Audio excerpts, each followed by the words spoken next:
School of magic season 2 title सबसे मजबूत प्रतिभागी भाग 2। Wind throw domain. जोरो के क्षेत्र ने तेजी से उस क्षेत्र को घेर लिया। सफेद हवाएं लगातार उसके चारों ओर तेजी से घूम रही थी। जैसे जैसे डोमेन की स्थापना हुई, आदमी के ऑरा में कुछ स्पष्ट बदलावों के अलावा गठबंधन के सदस्यों को कोई असाधारण दबाव महसूस नहीं हुआ। गैमनन जोरो के बेहतर व्यवहार से अविश्वसनीय रूप से परेशान था। उसने अपना मैजिक चलाया और एक पॉइजन स्पिल डाला। जैसे ही चैनलिंग शुरू हुई, गैमनन के पैरों के नीचे हवा का एक तेज झोंका आया। जैसे ही गैमनन ने स्पिल का जाप समाप्त किया, हवा का झोंका तेज हो गया और एक शक्तिशाली बवंडर में बदल गया। गैमनन ने काफी तेजी से प्रतिक्रिया की तथा जब उसने बवंडर को देखा तो तुरंत एक तरफ हट गया। फिर भी उसने अपना मैजिक पूरा करने का मौका खो दिया। दूसरी ओर वेद और नंदिनी भी अपने स्पिलों का प्रयोग कर रहे थे और उनके पैरों के नीचे भी इसी तरह के भयंकर झोंके उठे और बवंडर में बदल गए, जिनमें से प्रत्येक 3 मीटर चौड़ा और 20 मीटर लंबा था। वे एक एडवांस विंड स्पिल की तरह शक्तिशाली थे। आदर्श पूरी तरह से उलझन में था। उसका दाहिना हाथ पहले से ही आग की लपटों में घिरा हुआ था, लेकिन जैसे ही वह उल्कापिंड फिस्ट को आगे फेंकने वाला था, उसने तुरंत अपने पैरों के नीचे एक तेज हवा महसूस की जो उसे टुकड़े टुकड़े करने की कोशिश कर रही थी। आदर्श की आंखें चमक उठी और उन्होंने अपनी इच्छा शक्ति का इस्तेमाल करके अपने चारों ओर उठ रहे बवंडर को चकनाचूर कर दिया। जैसे ही हवा शांत हुई, आदर्श ने अपनी उल्कापिंड फिस्ट से अटैक किया। आदर्श को आश्चर्य हुआ कि वही बवंडर एक बार फिर आया। आदर्श के मैजिक से पहले ही आदर्श ने अपना चैनलिंग रद्द करने के अलावा कोई विकल्प नहीं खोजा। दूसरों को भी आदर्श जैसी ही परेशानी हो रही थी। जब भी कोई मैजिक कर रहा होता था, भले ही वो कमजोर बेसिक मैजिक ही क्यों ना हो, स्टार ऑर्बिट्स के तैयार होते ही एक बवंडर उठ खड़ा होता था। इसके अलावा वे जितने शक्तिशाली स्पिलों का जाप कर रहे थे, वे उतने ही शक्तिशाली बवंडर उन्हें बाधित करने के लिए प्रकट हुआ। जब गैमनन ने एक एडवांस स्पिल के साथ अटैक करने की कोशिश की तो उसने 8 मीटर से अधिक चौड़े एक शक्तिशाली बवंडर को बुलाया, जिसने उसे हवा में उछाल दिया। यह उसकी डोमेन की शक्ति होंगी, आशारुया ने कहा। जब भी जादू की मौजूदगी होती तो बवंडर उठ खड़ा होता। वे सातों जोरों पर एक भी अटैक सफलतापूर्वक नहीं कर सके। जोरो अविश्वसनीय रूप से आत्मसंतुष्ट दिख रहा था। उसने अटैक करने की पहल की, जबकि उसके कोई भी दुश्मन कास्ट नहीं कर सकते थे। उसकी आंखों से एक सफेद चमक निकल रही थी। वे खाली दिख रही थी, फिर भी एक तूफान की तरह बादल छाए हुए थे। जोरो के पैर जमीन से उठकर उसके ऊपर मंडरा रहे थे। गठबंधन के सातों सदस्य अलग अलग जगह पर खड़े थे, लेकिन अचानक 7 विशाल बवंडर दिखाई दिए, जिनमें से प्रत्येक का व्यास 10 मीटर और ऊंचाई 100 मीटर से ज्यादा थी, मानो वे बादलों से जुड़े हुए हो। इस पैमाने के 7 बवंडरों की शक्ति अथाह थी। समूहों को डिफेंस बिलों के साथ खुद का बचाव करने के लिए मजबूर होना पड़ा।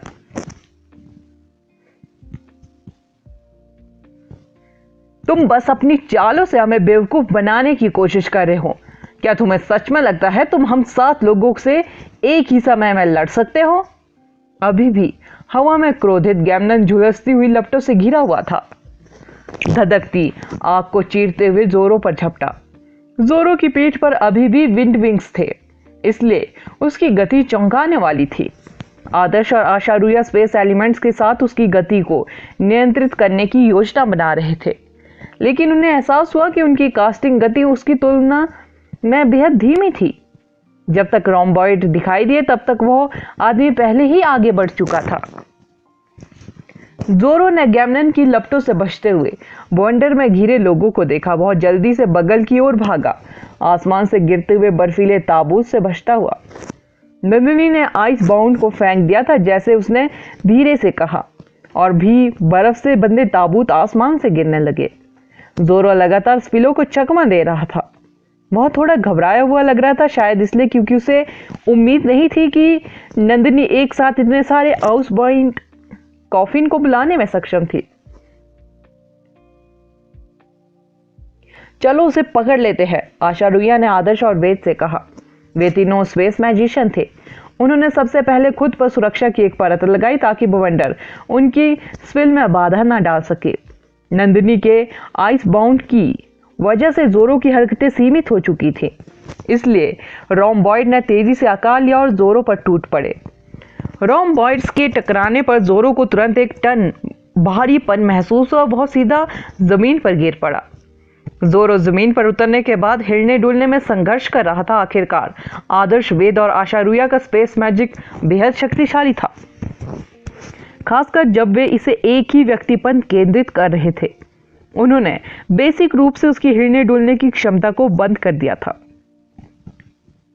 समूह में से किसी ने चिल्लाकर कहा, हमला करो। सभी ने अपने बचाव के उपाय किए ताकि अजीब बवंडर उनकी दिशा में बाधा न डाल सके। बवंडर आए, लेकिन समूह को उनसे कोई खास परेशानी नहीं हुई। विनाशकारी स्पिलों की रंगीन चमक जोरो पर उड़ी जो हिल भी नहीं सका। जोरो की पुतलियों का रंग एक बार फिर बदल गया। इस बार उसकी आंखें पूरी तरह से खाली होगी, जैसे अंतरिक्ष का घना अंधेरा जहां आसपास एक भी तारा नहीं था। जोरो ने ठंडे स्वर में कहा, अराजकता द्वार। उसके चारों ओर 4 घुमावदार अंतराल दिखाई दिए जो लाइटनिंग फायर, लाइट तीर और भयंकर ज्वार को अवशोषित कर रहे थे, जो उसे निशाना बना रहे थे।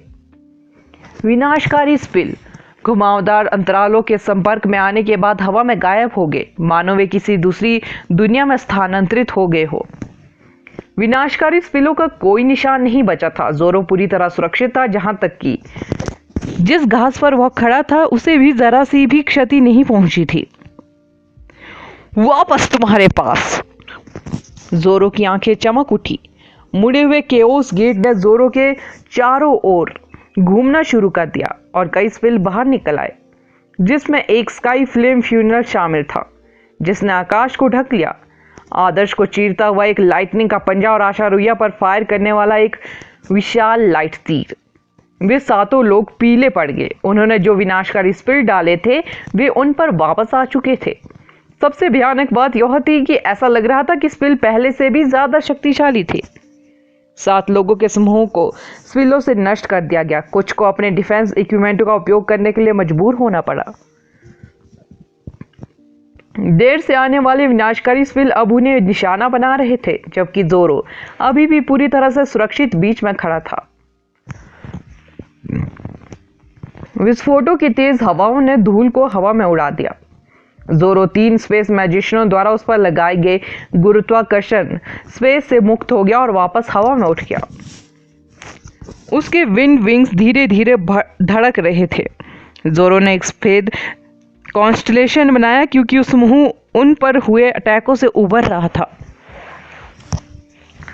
किसी ने साइकिंग एलिमेंट के साथ स्पिल को बाधित करने की कोशिश की, लेकिन यह विफल रहा क्योंकि अब एलिन जोरो की रक्षा कर रही थी। एलिन ने मेघना के साउंड मैजिक को रोकने के लिए अपनी पूरी ताकत लगा दी। कीटों के राज्यों के विमान का द्वार खुल गया। चंद्र श्वेत कॉन्स्टलेशन का निर्माण तेजी से पूरा हुआ। जोरो ने विनाशकारी स्पिल नहीं डाला, बल्कि एडवांस समनिंग स्पिल डाला। समनिंग एलिमेंट के कॉन्स्टलेशन ने एक लंबवत विकिरण जमीन पर फेंके। अचानक जमीन पर 10 मीटर चौड़ा एक अथाह छेद दिखाई दिया। यह एक छेद की तरह लग रहा था जिसमें से प्रकाश प्रवेश नहीं कर सकता था। दूसरे विमान का एक अंधेरा द्वार। जब हर कोई इस बात से भ्रमित था कि मैजिक क्या हासिल करने की कोशिश कर रहा था, तो कीड़ों की चीखें लाइटनिंग की चमक जितनी ही तीखी सुनाई दे रही थी। खून से लथपथ पंजे वाला एक डीमन काला कीड़ा सफेद छेद से बाहर निकल आया। उसकी टहनियों हवा में उठी और हवा में लहराने लगी। जल्द ही दूसरा कीट प्रकट हुआ।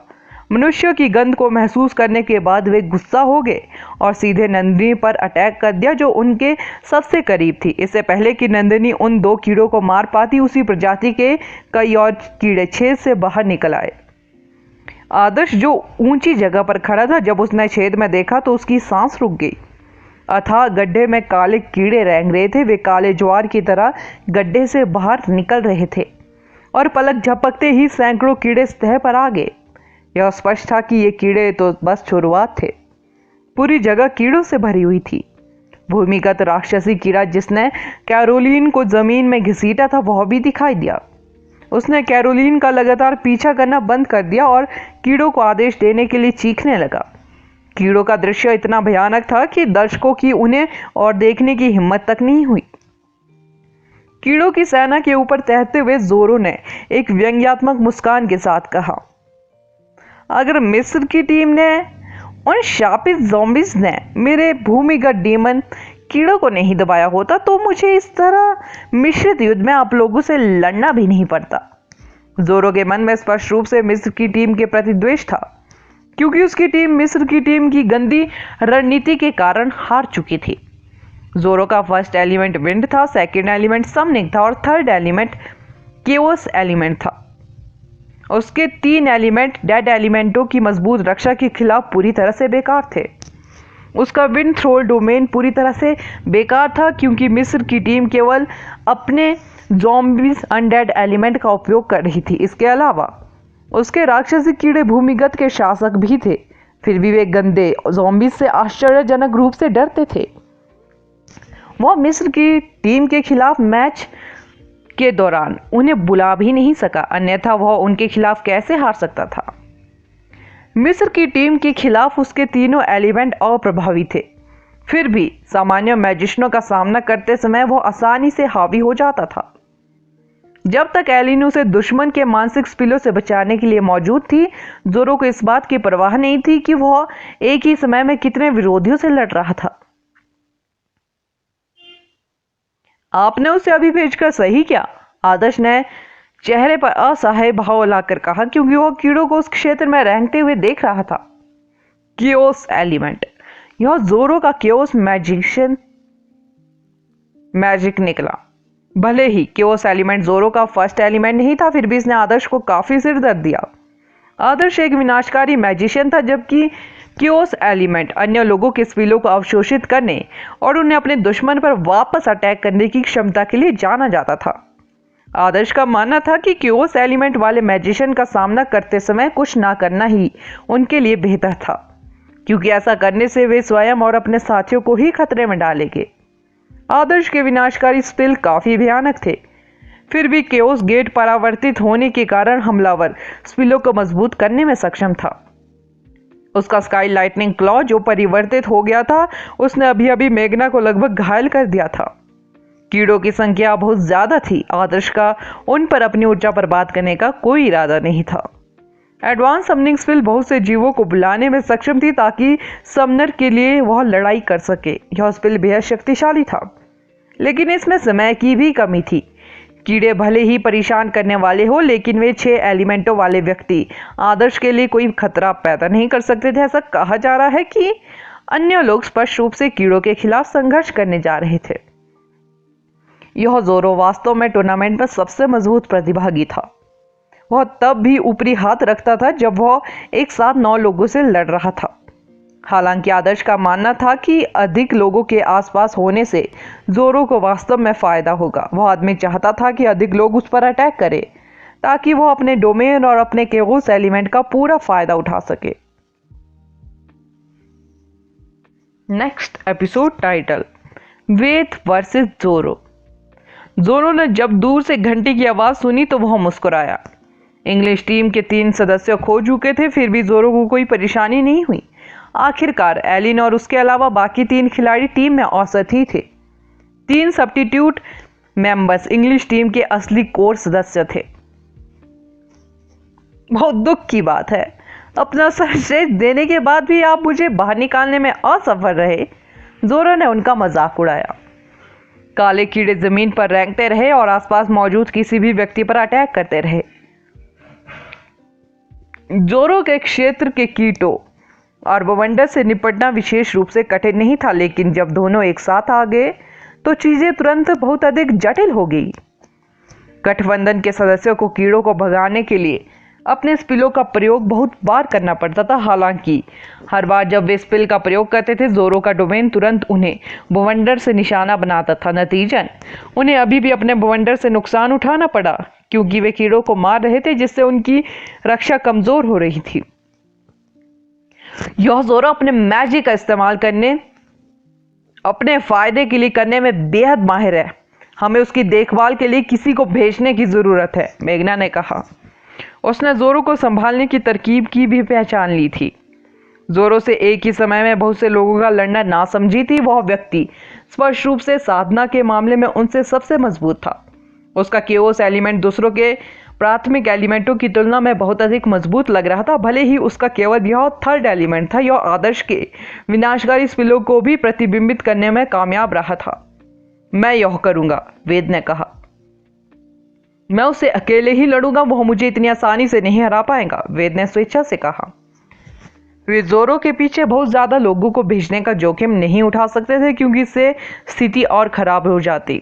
जोरो को बिजी रखने के लिए उन्हें सिर्फ एक मजबूत मैजिशियन की जरूरत थी, जिसके पास बेहतरीन आत्मरक्षा क्षमता हो। यह पता चला कि आशारुया ने सबसे पहले अपने साथियों पर ध्यान केंद्रित करके सही फैसला किया था। वेद, अपने आप को मजबूर मत करना। ग्रीक टीम के साथ हमारा गठबंधन कागज के एक टुकड़े की तरह नाजुक है। वे किसी भी क्षण हमारे खिलाफ हो सकते हैं। अगर वह महिला अंग्रेजी टीम से इतनी परिचित है तो वह हमसे भी परिचित होंगी। हमें बहुत सावधान रहना होगा, मेघना ने वेद को धीरे से याद दिलाया। मैं समझ गया, वेद ने कहा। वेद ने जो देखा था उसके अनुसार जोरो से मुकाबला करने के लिए उसका सबसे अच्छा दांव स्पेस एलिमेंट था। यह देखकर कि जोरो अपने कीड़ों के साथ जगह जगह केओस फैलाने के आनंद में डूबा हुआ था, वेद ने ब्लिंक का मैजिक किया और तुरंत जोरो के पीछे आ गया। जोरो की कल्टीवेशन उत्कृष्ट थी, जिसका मतलब था कि वह अपनी इंद्रियों को भी तेज रखता था। उसने तुरंत वेद की हरकत को नोटिस किया। उसके पीछे एक छोटा बवंडर दिखाई दिया। अगर वेद उस पर अटैक करने की कोशिश करता तो यह तुरंत केओस गेट को ट्रिगर कर देता और उस अटैक को उस पर वापस कर देता। हालांकि वेद का जोरो पर अटैक करने का कोई इरादा नहीं था। वह जानता था कि जोरो पर अटैक करने की कोशिश करना बेकार था, अगर आदर्श के स्पिल भी उसे कोई नुकसान नहीं पहुंचा पा रहे थे। वेद के चारों ओर एक चांदी का कॉन्स्टलेशन दिखाई दिया। कॉन्स्टलेशन के पूरे होते ही हवा में एक चांदी का छेद बन गया और उसमें मौजूद जगह कांप उठी। जोरो चौंक गया और तुरंत फिर से चिंतित दिखने लगा।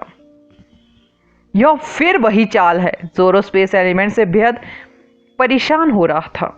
जब आशारुया ने उसे लगातार 2 बार बाहर भेजा तो उसकी टीम लगभग खत्म होगी। अगर वह अपनी टीम की मदद करने में असमर्थ था तो वह एक अयोग्य सदस्य के बराबर था।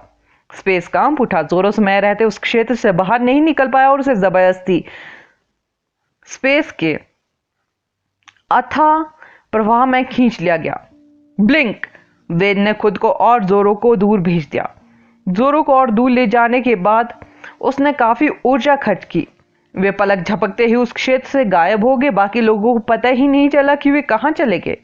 दुर्भाग्य से अंग्रेजी टीम के 3 सब्स्टिट्यूट सदस्य आ चुके थे। गठबंधन के सदस्यों ने जो लड़ाइयां लड़ी थी उसके बाद उनके लिए अंग्रेजी टीम के कुलीनों को खत्म करना काफी मुश्किल होगा।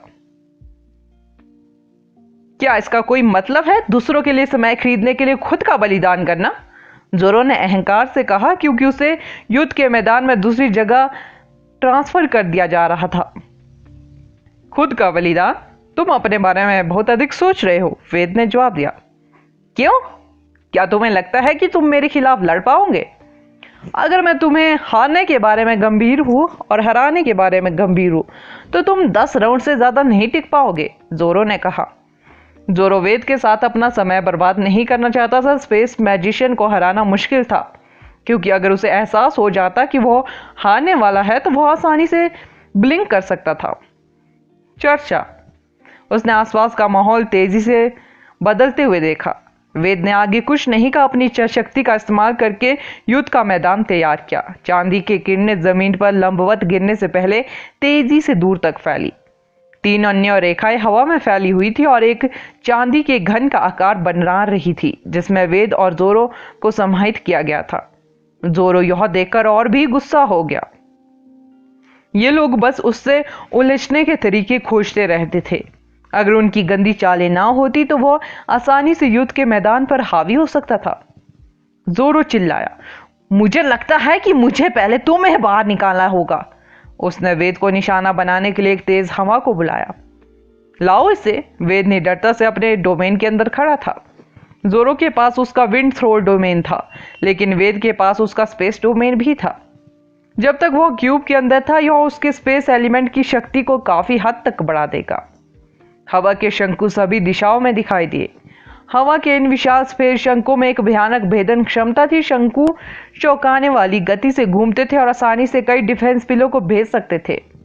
वेद की हरकत अचानक अप्रत्याशित हो गई। वह अलग अलग दिशाओं से उड़ रहे विंड शंकुओं से बचते हुए चांदी के घने में एक कोने में चला गया। हालांकि जोरो के पास उच्च कल्टीवेशन थी और वह भविष्यवाणी कर सकता था कि वेद कहां दिखाई देने वाला है।